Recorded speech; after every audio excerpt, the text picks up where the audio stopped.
আসসালামু আলাইকুম। আমি যে মাইক্রোফোনটা এভাবে ধরে আছি, কোনো একজন ইউটিউবার এরকমভাবে ধরে তার আইডিয়াটা আরকি ফলো করছি। কারণ আমার কাছে এখন এই মুহূর্তে মাইক্রোফোন রাখার জন্য স্ট্যান্ডটা নেই। যাই হোক, এই ভিডিওতে আমি আলোচনা করব এরিস্টটলের একটি উক্তি নিয়ে। যে উক্তিটা হচ্ছে, "সমস্ত জ্ঞানের সূত্রপাত হয় নিজেকে জানা থেকে।"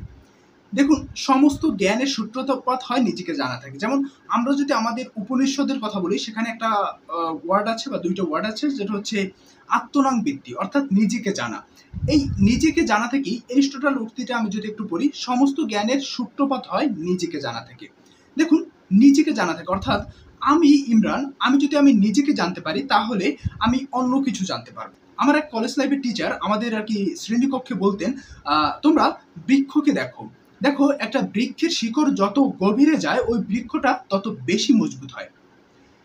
এই উদাহরণটা দিতেন তিনি এই জন্য যে হচ্ছে, তোমরা তোমাদের বাংলাকে জানো, তোমরা তোমাদের এই অঞ্চলকে জানো। দেখবা যখন তুমি বাংলাকে ভালোভাবে জানবা, বাংলা সম্পর্কে তোমার বলার মতো স্থান তৈরি হবে, যখন তোমার বাংলার জন্য একটা ভালো লাগা কাজ হবে জানতে জানতে, তখন তুমি দেখবা কি বহির্বিশ্বে তোমার জানাটার একটা ভালো অবস্থান তৈরি হবে। কারণ তুমি নিজের অবস্থানটা জানো। কারণ তুমি নিজে যদি যত বেশি শক্ত থাকবা, অর্থাৎ তোমার শিকড়ে যত বেশি ছড়িয়ে যেতে পারবা, অত বেশি কিন্তু তুমি মজবুত হবা। সেক্ষেত্রে নিজেকে জানার প্রতি গুরুত্ব দিতেন।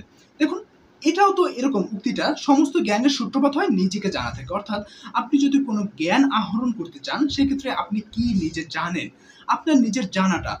অর্থাৎ আপনি যদি নিজেকে বেশি জানেন, নিজের ইতিহাস, নিজের ঐতিহ্য, নিজের সবকিছু সম্পর্কে বেশি জানেন, তখন কিন্তু আপনার জ্ঞানের সূত্রপাত হবে আস্তে, আস্তে। কারণ তখন আপনি নিজেকে জানার ফলে আপনি বাহিরের অবস্থানটিও ভালোভাবে জানার একটা অবস্থানে তৈরি হবে। সেক্ষেত্রে এই উক্তিটা কিন্তু বেশ ইন্টারেস্টিং, যেটা হচ্ছে সমস্ত জ্ঞানের সূত্রপাত হয় নিজেকে জানা থাকে। আমি হয়তোবা এই উক্তি সম্পর্কে বেশি কিছু বলতে পারছি না। এই উক্তি সম্পর্কে আপনার কাছে আমি শুনতে চাইবো। আপনি চাইলে কমেন্টে লিখতে পারেন আপনার এই উক্তি সম্পর্কে কি ধারণা।